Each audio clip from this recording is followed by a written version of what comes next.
Hello everybody, second race on the card on this Saturday as we remember those who unfortunately passed away this weekend in the Henneman Memorial Air disaster back on the 12th of April of 1988. The racing industry in its entirety remember all of those who unfortunately lost their lives during that tragic moment, and all of our thoughts and prayers are with all of the families during this time.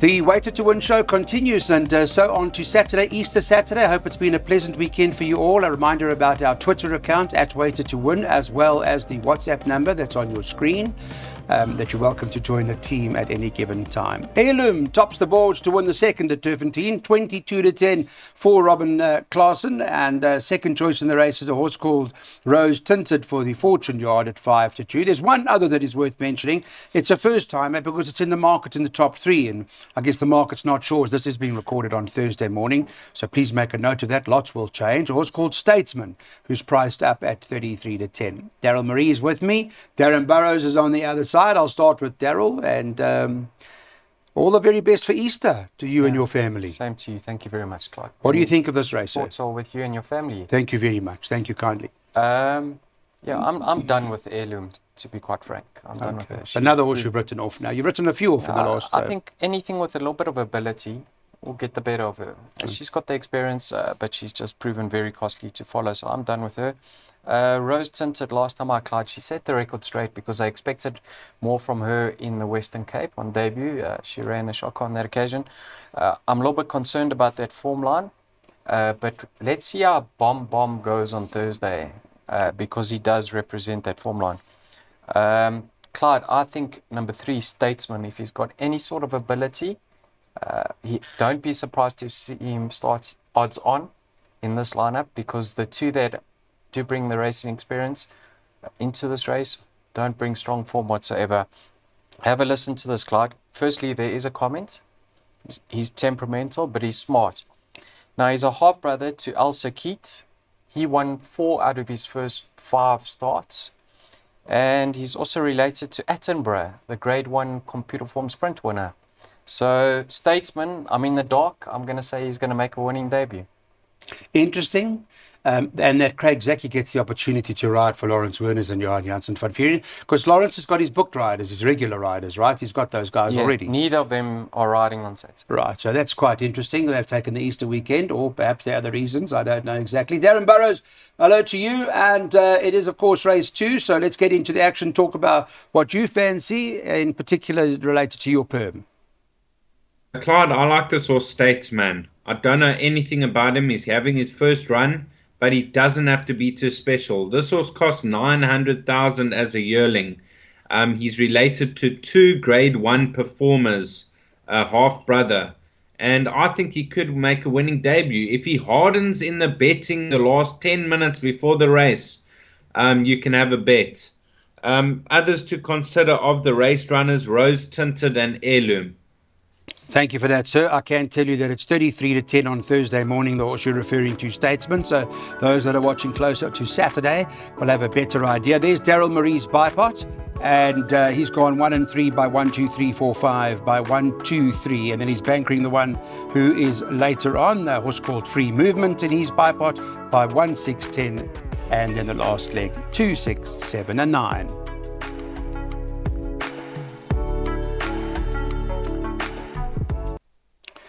If you're wondering why Keegan DeMello's not at the meeting, we've confirmed there is a suspension that was imposed on him for a week or so between the 6th and 12th, so he can't participate in that week, and that's why he's not riding or didn't take any rides on this Easter Saturday. Third race on the card. Let's have a look at it. There's the Dave Bullock, Douglas Roper, Simon Rahili, Lawrence Riley handicap over 3,000 metres. From a market perspective, let me tell you that Suzanne is 5-2 favourite, ahead of number 2, Afraad, at 3-1, and number 3, Great Affair, together with a 4, Positive Attitude, is at 9-2. Personally, I'm a positive attitude guy around what I fancy in the race. Darren, what do you like? Well, Clyde, I went all of 1 to 5 in the PA. I think Daryl did the same. But touching on Suzanne, now his dam Zafira ran second in the Spook Express handicap over 24.50 and third in the Racing Association handicap over 3,200. So the furthest he's gone is 2,000 meters. But on his dam line, he's going to love the 3,000 meter trip. And I think he'll be hard to beat if seeing out the trip. Dangers, Afrod and Greater Fair, nothing separating them on form. Positive Attitude, won a good maiden last time with the blinkers. And Monsieur Cheval not out of it. Okay, so there may be a few. This is distance depending, particularly with Susan. So what do you think, Mr. Murray? Yes, Clyde. If he's not going to be as effective over this trip as what he's been over the shorter distance with 60 kilograms, it's not going to be an easy task. But Darren's touched on there is stamina on the dam side. I just put 5 runners in the PA, Clyde. Let's treble up the first leg. Great affair last time out the race wasn't run to suit. He was travelling extremely well at the back of the field, but when they picked it up, he just sort of plodded on. And for that reason, I think he may well suit the extra may well suit. Positive Attitude, Clyde, last time out he won much more easier than the winning margin suggests. I thought SK was kidding to the run-up going through the final 200. You only asked him for an effort very late, but he does take a marked step up in distance. Let's treble up in the opening leg of the PA. Okay, let's do that. Here's your PA. Let's have a look at what the plans are for the third. We start with Darren Burrows, and he's also gone quite a number of horses, as in 1, 2, 3, 4, and 5 in this leg. He's then bankering number 2 is Radu. Then he's going to banker number 1 in the next leg, Free Movement, followed by banker the 1 again, who is Fair Baby. He likes that. Then 2, 3, 6, and 7. Then 1, 2, and 6. And at the back is going 1, 4, 6, 9, and 10. I'm just confirming that all those names that I read out are correct around those bankers. And then, of course, Daryl Marie is going like that. Banker 1, 2, 3, 4, 5 in the first leg of his place accumulator, starting up here in the third. Then he bankers the 3 Broadlands. He then, after that, is going to banker the 1 Free Movement. Horses. Banker the 2 in the second last leg of the place accumulator. It happens to be the 2 horse in the second last leg. I just want to confirm if that's right. Smith and Wesson, he likes that a lot. And 1, 3, 6 at the back. First leg of the Pick 6 race 4, we remember Johan van der Linden, Nick Blichnout and Jacobus Viljoen maiden plate over the mile, and in this case the distance, I beg your pardon, the market has got number 2 Radu, both of Sean Terry's horses, Radu and Broadlands, that share favouritism. They 2-1 on Thursday morning, and they look like they're going to fight it out. Daryl Marie, would that be the case? Clyde, I'm not rushing out to have a punt on anything on the nose over here. Our banker Broadlands in the PA. I think Cabello may well suit her. He's got soft hands, inside track, short running. I do believe she'll run in the top 3, but she has proven very costly to follow. Radu's form line's been franked with Convocation and 1 other written in the sand. Striker may well suit. She does step up to a mile. Let's see how she goes. Keep the Fort. She's better than her later starts in the yielding conditions. And there's 1 other runner in the race, Clyde. Although I wasn't impressed with her replay, we watched it together. Was Secret Recipe, but she's unexposed of this trip. So, and she's held on paper. But Broadlands, let's see if she can get it right. She is my PA banker. Maybe she can get her head in front this time round. Yeah, and maybe the inside track is going to suit Broadlands. Daryl, on the form, the Radu form, the 2 horses that have run and won, I mean, that form line's very strong. I thought the right horse in the race. What do you think? Yes, definitely. It's just the stamina, because I did originally want to banker Radu in the Pick 6. And then I had a look at the pedigree. See My Vision, 1,000-meter specialist, half sister. MK's Pride, mostly a 1,400-meter specialist. McKenna Sky, 1,400-meter specialist. And being by Rabada, I just feel that the mile might be stretching her. But she has got the services of Pierre Stradum. So she should be in the first 3.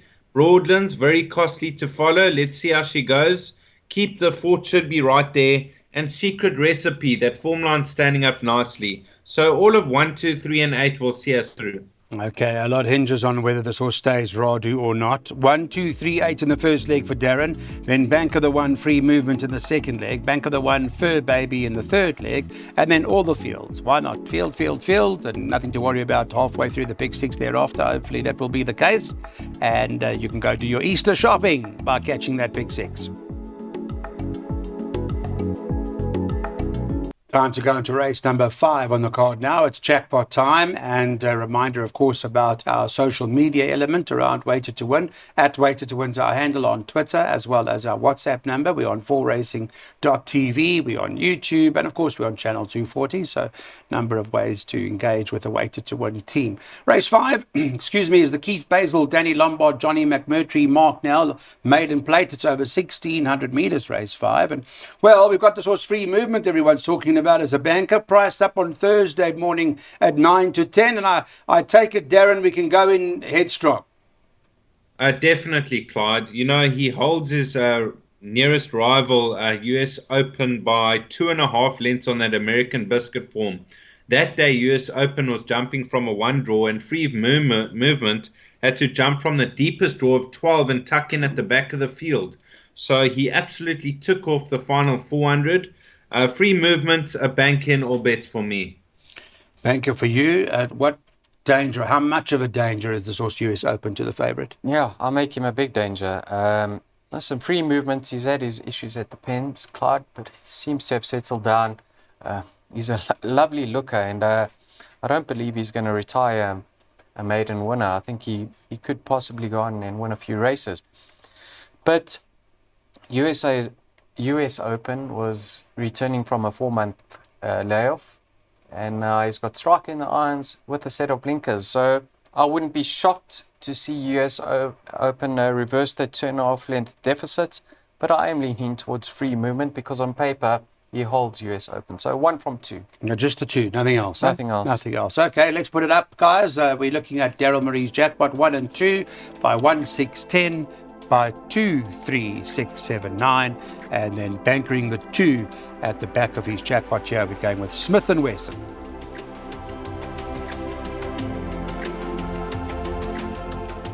We're back. Okay, welcome. We're live. We're well done. Race 6 is the Jacqueline Henderson, Graham Kent, Ginger Masterton Classified Stakes over 1450 metres. And Fur Baby tops the boards. This is the horse that's got to have a serious chance on the stratospheric run. Fur Baby beaten 2.5 lengths on that occasion. And in the market on Thursday has it as the 2 to 1 favourite. Second choice is Batik, number 6 at 4 to 1, and 5 to 1 about number 7, Mix the Magic. 11 to 2 thereafter, a horse called Maboneng, and 17 to 2 or 8 to 1 and better about the others. Darren Burrows, if I recall correctly, banked Fur Baby. Daryl Marie, are you on to Fur Baby as well? Yes, Clyde, you'll recall I mentioned this filly on the Thursday show. I said, load up your betting accounts. Yes, that's right, you said. Is it, what's changed? But then you dig deeper into the form. Firstly, I knew that she ran well above her rating, right? In her later starts. She couldn't pick up a penalty. She's in her handicap now. She's having her peak run. She's got a 1 draw. Clyde, everything is in this filly's favour to notch up another victory, just as long as she reproduces her latest effort. And then I had a look and I said, excuse me, Maboneng's come back to form. Maboneng was scratched midweek for this race in mind. Have a look at the weight she gets from Fur Baby, who's no great shakes, Clyde. Yeah, yes, give her a due. She ran well above her rating last time out. But prior to that, she wasn't going to Hollywood. Maboneng's back in form. She's getting 8 kilograms. Batik, here's a filly who I thought would struggle when exiting the maiden ranks. Look at her later start. She ran a cracker behind a highly regarded sort in Caliber Crest. Yeah. She's getting 8.5 kilograms. She's another one that ran above her rating last time out. So, although Fur Baby looks like a penalty kick, I've got now respect for Batik and Maboneng, but let's be with Fur Baby ahead of the other two. 1, 6, and 8 in that order. 1, 6, and 10, sorry. 1, 6, 10. We'll pay attention to Batik and Maboneng because Daryl's right. Receiving a lot of weight from Fur Baby. Can Fur Baby afford to give that weight away? From the outside in, looking, as you do, first out, first time off, and a lot of the time, first time impressions are the best impressions. Fur Baby looked like a very hard horse to beat. And Darren, I would imagine that's still the case with you. Definitely, Clyde. I think she'll win. In Cape Town, they rated her. They put her in that non-black type stakes as a young horse, and she ran 4th to Weird Jamming. She won her maiden over 1,400 meters at Durbanville, and then she ran 2 lengths off Shantastic. We know what Shantastic has done since then. She's had the 2 runs on the high fault, and she would have acclimatized beautifully. On that last run to Stratospheric, we had a horse like Crimson King in second place just ahead of her. He's rated a 99. The 14 is going to suit down to the ground, and I think she'll beat a field of this nature. Fur Baby 2-1 at the time of doing the show on Thursday morning. Tony Peter, it appears that Dennis Schwarz gets first choice now. Tony Peter. Fur Baby for Darren Burrows. Race over. Race 7 is the Gordon Sturley Henny van Wyk Harold Whitehead handicap. It's over 1,000 metres. In this event, as I have a look at the market for the Thursday morning, they've got this horse number 7, Cold Hard Stare, who's priced up at 3-1. 3 rows for Trippy is 7-2, and 11-2 about number 2, Bold Act. You'll recall Michael Azzi, when I was working, phoned me, Daryl, and told me that Cold Hard Stare was ready to win. I think the horse opened 14-1, started 8-1. So they obviously rate this horse and must have lots of ability. And be honest, did you back her? No. Yeah. So that phone call was all in. Well, came a bit late, but yeah, I didn't. And but he was, he just said this will win. Yes, Clyde. This filly certainly got ability. 2 slight concerns. She has come out slow on 2 out of her 4 starts to date. So can she afford to come out slow over 1,000 meters? She can't. But she's obviously highly rated, and she could be well ahead of the handicapper. Strictly on paper, there she goes, has to have a chance of reversing that form. Now, she had the worst of the draws when they met last time out, and she's 2 kilograms better off, and she cracks a draw this time around. So on paper, it's hard to separate the two of them. Rosara, I know have you got concerns about the Roy Magna yard currently? I'm a little bit worried that slight, not for anything. They've had a number of winners, etc. But there've been 2 or 3 they've liked, I think, that unfortunately didn't feature. There may be reasons for it, but no, Roy Magna's, Listen, she's come around. Right down to an 82, and she's got Muzi Yeni, who knows her very well from a good draw. Don't exclude her out your perms. But I'm going for the class act of the year, Clyde. I know it's over a distance well short of her best, but Bold Act, I like what I saw last time out with the blinkers. If she's not run off her feet over the 1,000 meters and she's in contention going through the 400, I think she's got the ability to run them down off her current rating. So for me, I'm going 2,796. Interesting. Not an easy race, I don't think. Bold Act is 6-1 and is the one to beat. Ability-wise, I think Michael Azzi and Adam Azzi do rate Cold Hard Stare quite highly. Darren Burrows, your take on it quickly? Clyde, this filly moonshining through, she's got the most ability in the race. But, she beat the likes of Desert Miracle 3 runs back. Last time out, she went to the start so badly, I thought they were going to scratch her because she wasn't moving well at all. She's had a short break since then. Have a look at her go down, and then you can make your decision after that. My first choice is Rosara. She's running off pretty much a winning mark right now, and she's had the 1 comeback run, not disgraced. From a good draw, 53 kilos. I mean, she got beat by Rose for Trippy in her penultimate start, and she's as much as, 7.5 kilos better off at the weights. So Rosara's going to run a much improved race, and Cold Hard Stare was very impressive last time out. Don't forget, just ahead of Rose for Trippy, just by the way, was that also Lula's Star, who came out of the Cold Fact form to win, who had good Queen Bess and the likes in the race. So, this was also not out of it. Rose for Trippy. There'd be a few. So Daryl Marie's gone 2, 3, 6, 7, 9 in this race. By bank of the 2 in the next race in his pick 3. That is Smith and Wesson. He's been talking about that all day. And 1, 3, and 6 at the back.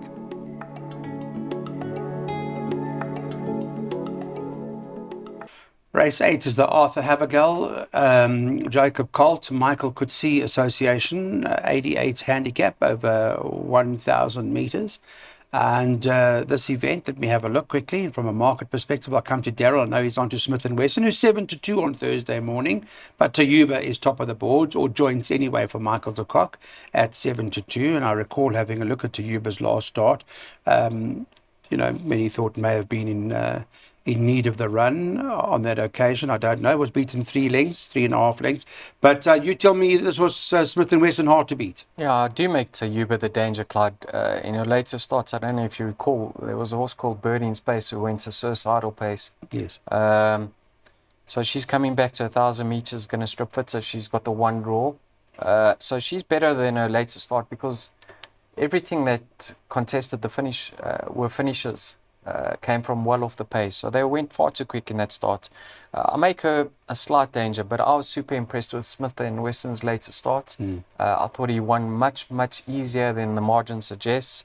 And you tipped him to us at like 20 to 1, I think. And he's getting 1.5 kilos from Tayuba, the 3-year-old filly.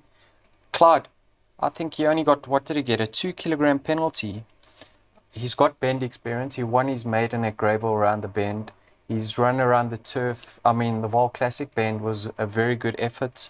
So he's got no issues going around the right-hand bend. I think if he can just track the pace like he did last time with Marco, I expect him to follow up. And I'm actually very, very surprised to see him priced up at 7 to 2. Yeah. Inside track's not a worry, eh? Not for me, no. Not a worry. Okay, Mr. Burrows, your take on the racer? I give Smith & Wesson a big chance. I was actually on him last time out and he won well. At one stage, I thought he would never break a maiden, and he really has improved. Looking hot. Now, I saw Bill Graham, the owner, at Durbanville Racecourse about a week and a half ago when I had Lady Loxton running. And he told me, Darren, this filly, they finally put the tongue tie on her. And she loved it. She won going away with the tongue tie fitted for the first time. And he said she can follow up in her next start. She carries a 53.5. She won over course and distance last time out, and I see her being a massive danger to Smith & Wesson. Tayuba will improve down in trip. Well, who's hotter than the Mowings at the moment? Looking Hot beat Pendragon, who won straight away thereafter, and Mercer Girl. So that form is solid from a Looking Hot perspective. But Daryl Marie says, doesn't want to know. It's Smith & Wesson's day.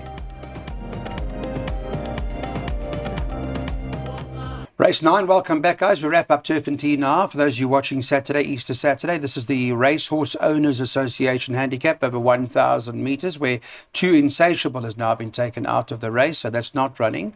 And 28 to 10 Thursday morning, the favourite number 10, Beaded Gown, 28 to 10. 1 Convocation is 15 to 4 or thereabouts, and number 4, No Time, is taken at 5 to 1. Darren, your pick 6, I know you got the whole field. I put the field, Clyde. It's very hard. I do like numbers 1 and 10. Convocation, I think she'll run a massive race. I don't think the 1,000's going to be too sharp for her. Beaded Gown, always thereabouts, but jumps from a deep draw. Now, there's an interesting running here at around 16 or 20 to 1, Blinded by the Lights. She was a very good juvenile. She sort of trained off after coming back from a break. But she ran 6 lengths off Smith & Wesson last time out, 3 lengths Letitia's Angel. Her rating has absolutely tumbled another 5 points down, 70 rating, minus 2.5 kilos, so 54.5 kilos. If she's ever going to bounce back, it's going to be in this race at a big price. Okay, big price it is too. Daryl? Yeah, Blinded by the Lights for me. Blinded by the Lights. Certainly the value in the race, Clyde. Darren's touched on everything in her favour. It's now or never because her rating is that low. So I'm going to make her certainly the value in the race. Convocation, Clyde, you just have to look at this filly. She's got substance, and I certainly think she's going to train on. Although her form line is not going to give you much excitement. She's got more to offer, I think. And she pinged the gates last time out. 1,000 meters isn't going to be of a concern. She's got a great draw. She'll be there for nothing. Number 3, Mother in Pearl. Last time out from a wide draw, she was taken back over racing. She cracks the draw now, and she's comes back to 1,000 meters. I think that could prove to be the winning move. So I'm gonna go with the value in the race. 6, but she's capable of letting the side down once again.